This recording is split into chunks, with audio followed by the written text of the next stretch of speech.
What's up, YouTube? This is Black Reality TV, man. So make sure y'all smash that like button, hit the subscribe button, make sure y'all share content. You know what I'm saying? Like the content. So big news yesterday: James Harden being dealt for the Brooklyn Nets in a blockbuster deal. I'm gonna talk about that. I meant to do that last night, but let's talk about it today. But I want to talk about another potential player who's been on the trade block for a little while. Um, and it's not by the Washington Wizards. Actually, other teams been calling. Bradley Beal. Bradley Beal has been in trade conversations for a very long time. Bradley Beal has been in trade conversations for better half of about 2 years now, especially last year. We've been hearing rumblings about him going possibly in a deal with the Los Angeles Lakers. Um, Milwaukee Bucks reached out to him. This is before they pulled the trigger on the Drew Holiday deal this offseason. So, and you look at the move that the Brooklyn Nets did, putting them in a position where yes, they have a lot of talent. They are by far the most talented team in the Eastern Conference by far, and should be favorites to at least come out the East. No excuses. I don't care about the depth that they lost. I don't care about they don't have a true big band or this and that. You assemble this type of talent on that roster. There's no reason why you should not get out at least get to the NBA Finals at least, or win it. But getting to the topic of hand, Bradley Beal, and this move to me notifies that I feel that given the situation at the Washington Wizards, and I know they just required Russell Westbrook in a trade for John Wall, and they gave up a first-round pick. But you look at the situation, the Washington Wizards are clearly not going anywhere as a franchise. They are, I think they're 13th, 12th to 13th in the Eastern Conference. No, they won another game against Phoenix, but this team is not a team that is gonna. They're not a contender. They're not even to me a playoff caliber team.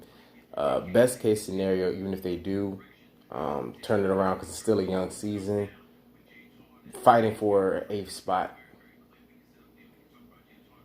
at least. This is their peak. And you see the move that the Brooklyn Nets made, and you're going to have teams calling once again of requiring Bradley Beal. Bradley Beal is in his prime, one of the best young two guards in the game. Averaged 30 points last season. And to me, there's several teams in the East and the West that can make a play, in my opinion, to put themselves in a position to one-up the Brooklyn Nets in this deal. That they got James Harden pairing him up with Kevin Durant, and we don't know what's going on with Kyrie Irving, man. Kyrie Irving, he hasn't really said much why he hasn't played. He's missed like 4 or 5 games. He hasn't even talked to his team or anything about what's going on. So I think it's another reason why they did it, because I feel 2 reasons. They injured Spencer Dinwiddie. We don't know when he's coming back, and also I feel like this was a battle in the organization to make a power move on Kyrie Irving, in my opinion, because you was hearing rumblings that Kyrie Irving didn't even want James Harden on the team. This is just reportedly that, and I heard it from the horse's mouth. Reportedly, he didn't even want Kyrie there. Kyrie didn't want James Harden to be there. This was the front office and Kevin Durant pushing for this move. And now you're hearing stuff going on about how Kyrie and Kevin Durant's relationship isn't the best in the world. It's kind of strained. You know what I'm saying? Even though Kevin Durant vouched for him, because if the Brooklyn Nets had it their way, if they could have done that off season over again, if they had the opportunity to get Kevin Durant and not include Kyrie Irving, they would do it 10 out of 10 times. They did it because it was a package deal. They did it because Kevin Durant vouched for Kyrie Irving. So You know what I'm saying? This to me, this is a power move on to say, you know what? Hey, we got James Harden to pair him up with Kevin Durant. Hey, Kyrie Irving, we don't know what's your situation going on. When you come back, if you don't like what's going on, if you don't like being the third banana, because best believe, whenever he comes back to the court and James Harden makes his debut and this and that, we're gonna see how this all works out. And if don't be surprised if Kyrie Irving is on the trade block, man. I know everybody's excited about this big three situation, but you gotta keep your eyes close on this situation because Kyrie Irving, man, he's I'm put it like this, he's just a different type of dude, man. He's just cut a different. He just cut from a different type of cloth, man. He's just different, and I don't know how his personality is gonna handle him being the third banana there.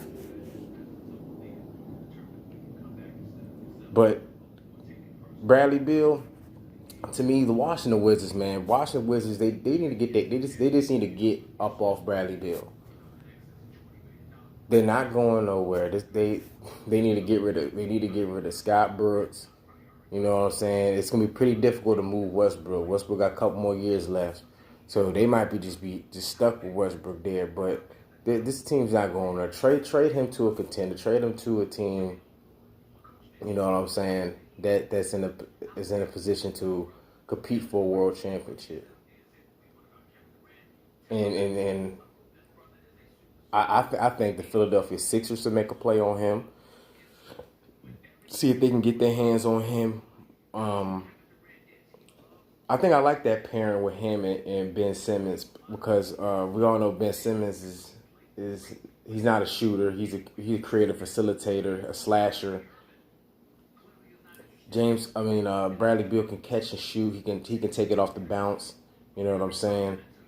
And that gives him a third legitimate scoring option, which I feel like the 76ers need a bona fide, legit third scoring option.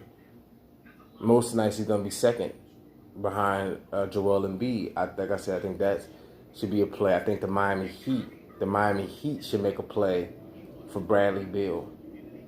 There's several teams in the East that can put themselves in a position. I don't know what it's going to take.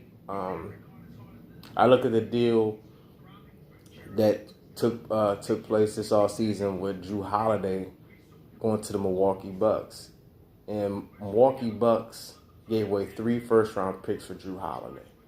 I'm pretty sure it's going to take that for the Wizards to come off Bradley Beal, or at least a couple of first-round picks and a good young promising player for them to come up off Bradley Beal. But tell me what y'all guys think.